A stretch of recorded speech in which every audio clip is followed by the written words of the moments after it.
ஒரு சிட்டுக்குருவி கூடு கட்டுறதுக்காக ஆத்துக்கரைக்கு போச்சு. அந்த ஆத்துக்கரையில பார்த்தீங்கன்னா, ஒரு மரம் கரைக்கு ஓரமா இருந்துச்சு.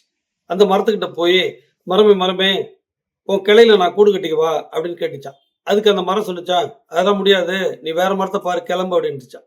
உடனே சோகமா சிட்டுக்குருவி ஆத்துக்கரைக்கு அந்த பக்கம் இருந்த ஒரு மரத்துக்கிட்ட போயி, "மரமே மரமே, அந்த மரம் கூடு கட்டிக்க சம்மதிக்கல. நான் உன் கிளையில கூடு கட்டிக்கவான்னு" கேட்டுச்சாம்.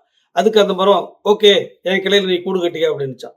உடனே அந்த சிட்டுக்குருவியும் அந்த மரத்துல கூடு கட்டி, முட்டை போட்டு, அதுக்கப்புறம் குஞ்சு பொரிச்சு, தன்னோட குஞ்சுகளை எல்லாம் வளர்க்க ஆரம்பிச்சுச்சாம்.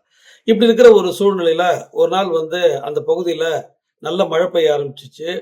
புயல் அடிக்க ஆரம்பிச்சுச்சு. இப்போ பார்த்தீங்கன்னா, ஆத்துக்கரை அரிக்க ஆரம்பிச்சு, ஆத்துக்கரை ஓரமா இருந்த அந்த மரம் வந்து சாய ஆரம்பிச்சுச்சு.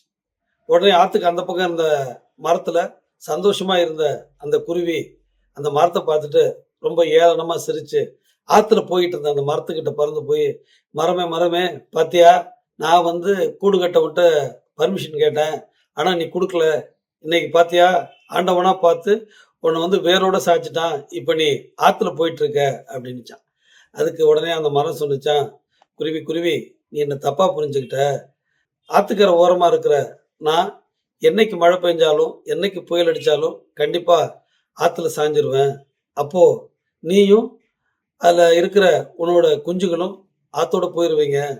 அப்படி ஆயிறக்கூடாதுங்கிறதுக்காக தான் நான் உன்ன வந்து என் கிளையில கூடு கட்டிக்க சம்மதிக்கல. நீ என்ன தப்பா புரிஞ்சுகிட்ட. நான் உன்ன காயப்படுத்தியிருந்தா என்ன மன்னிச்சுக்க" அப்படின்னு சொல்லிட்டு ஆத்தோட போயிட்டே இருந்துச்சாம். அப்பதான் குருவிக்கு கன்னத்துல அறைஞ்ச மாரி இருந்துச்சாம். ஆமாங்க, அந்த குருவி மாரி தான். நாம நெறைய தடவ நம்ம நிராகரிச்சவங்கள எல்லாம் தப்பா நெனச்சிருக்கோம். சில நிராகரிப்புகள் நம்ம நன்மைக்காக கூட இருக்கலாம். அத நம்ம தெளிவா புரிஞ்சுகிட்டு, அத ஆராய்ஞ்சு பார்த்து முடிவெடுத்தா தான், அவங்க கிட்ட இருக்கிற நன்மை, தீமைய நம்மால புரிஞ்சுக்க முடியும்.